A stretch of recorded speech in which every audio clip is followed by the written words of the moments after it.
करवा चौथ व्रत कथा पूजन विधि। जो सौभाग्यवती स्त्रियां इस करक चतुर्थी का व्रत करके सायंकाल विधि से पूजन करेंगी, वे अचल सौभाग्य, धन, पुत्र तथा बड़े भरी यज्ञ को प्राप्त होंगी।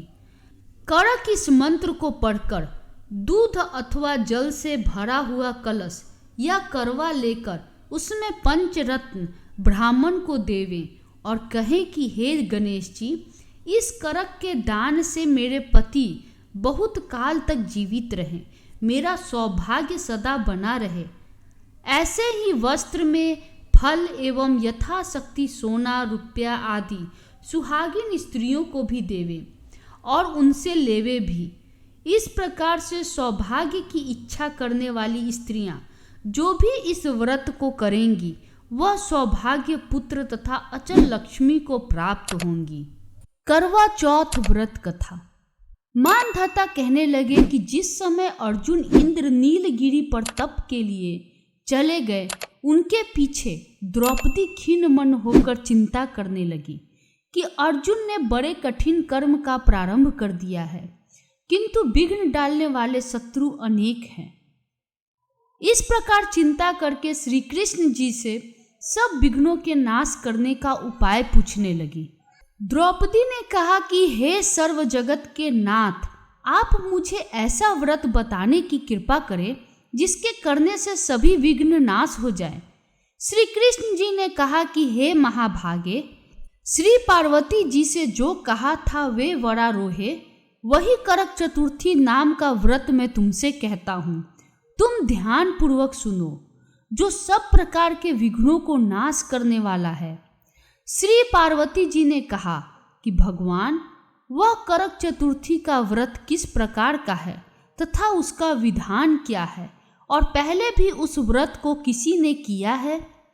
शंकर जी बोले कि पार्वती जो अनेक प्रकार के रत्नों से शोभ्यमान, चांदी और सोने के भवनों से भरे, विद्वान पुरुषों से सुसेवित, लोगों को वश में करने वाले दिव्य स्त्रियों से शोभ्यमान, जहाँ पर सदैव ही वेद ध्वनि होती है, ऐसे स्वर्ग में भी मनोहर परम रमणीक सुखप्रस्थपुर में एक वेद शर्मा नामक ज्ञानी ब्राह्मण रहता था। उसकी पत्नी का नाम लीलावती था। उसके महापराक्रमी 7 पुत्र और संपूर्ण लक्षणों से युक्त वीरवती नाम की एक कन्या उत्पन्न हुई। उसकी आंखें नीलकमल के समान और मुख चंद्रमा के समान था।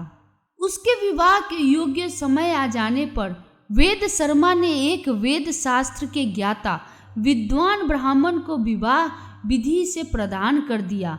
इसके पश्चात वीरवती ने अपने भाइयों की स्त्री समेत गौरी का व्रत किया। फिर कार्तिक कृष्ण चतुर्थी के दिन व्रतोपवास कर सायंकाल में स्नान कर सबों में भक्ति भाव से वट वृक्ष का चित्र बनाकर उसके नीचे शंकर जी, गणेश जी और स्वामी कार्तिकेय के साथ पार्वती जी का चित्र बनाया और ओम नमः शिवाय इस मंत्र से धूप, दीप, गंध, पुष्प और अक्षत आदि से गौरी का पूजन किया।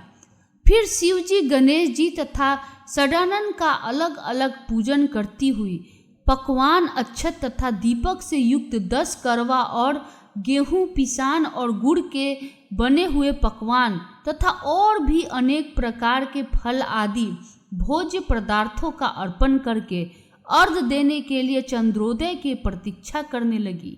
इसी बीच में वह वीरवती बाला भूख प्यास की पीड़ा से मूर्छित होकर पृथ्वी पर गिर पड़ी। तब उसके सब भाई बांधव रुदन करने लगे। फिर वीरवती का मुख धोकर पंखे से हवा करके उसको ढाढ़स बंधाने लगे और अब चंद्रमा उदय होने वाला ही है। उसका एक भाई चिंता युक्त होकर एक महान बट पर चढ़ गया। बहन के प्रेम से दुखी हो उसके भाई ने जलती हुई लुहारी लेकर चंद्रमा के उदय होने का बहाना कर दिखाया। उसने चंद्रमा का उदय जानकर दुख का त्याग करके विधि विधान से अर्घ देकर भोजन कर लिया। इस प्रकार व्रत के दूषित हो जाने के कारण उसका पति मर गया। तब वीरवती ने अपने पति को मरा हुआ देखकर पुनः शिव जी का पूजन कर 1 वर्ष तक निराहार व्रत किया। जब उसी दिन देव कन्याओं के साथ इंद्राणी वहां करक चतुर्थी का व्रत करने के लिए स्वर्ग लोक से आई और वह वीरवती के पास में चली गई, तब वीरवती ने इंद्राणी से सब बातें पूछी। वीरवती ने कहा कि जब मैं करक चतुर्थी का व्रत करके अपने पति के घर पर आई तो मेरा पति मृत्यु को प्राप्त हो गया। मैं नहीं जानती कि किस पाप के कर्म से मुझको यह फल मिला। हे महेश्वरी, हमारे भाग्य से आप यहाँ आ गई हैं, सो मेरे पति को जीवित करके मुझ पर कृपा कीजिए। इंद्राणी ने कहा कि हे शुभे, गत वर्ष जो तुमने पति के घर में करक चतुर्थी का व्रत किया था, तो बिना चंद्रमा के उदय हुए ही तुमने व्यर्थ अर्घ दे दिया। इसी से व्रत दूषित हो गया और तुम्हारा पति मृत्यु को प्राप्त हो गया। अब तुम यत्न के साथ इस करक चतुर्थी का व्रत करो, तत्पश्चात इस व्रत के प्रभाव से मैं तुम्हारे पति को जीवित कर दूंगी।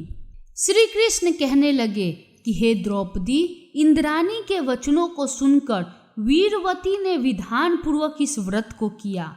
इस प्रकार उसके करक चतुर्थी का व्रत करने से इंद्राणी ने प्रसन्न होकर जल के द्वारा अभिसिंचन कर उसके पति को जीवित कर दिया।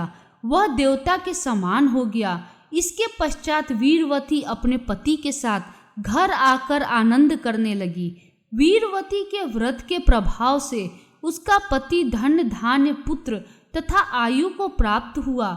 इसलिए तुम भी इस व्रत को यत्न पूर्वक करो।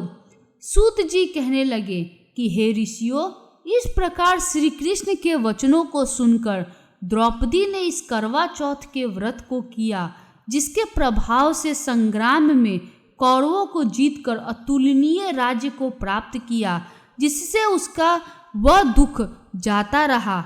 इति श्री वामन पुराण अंतर्गत करक चतुर्थी व्रत कथा समाप्त। धन्यवाद।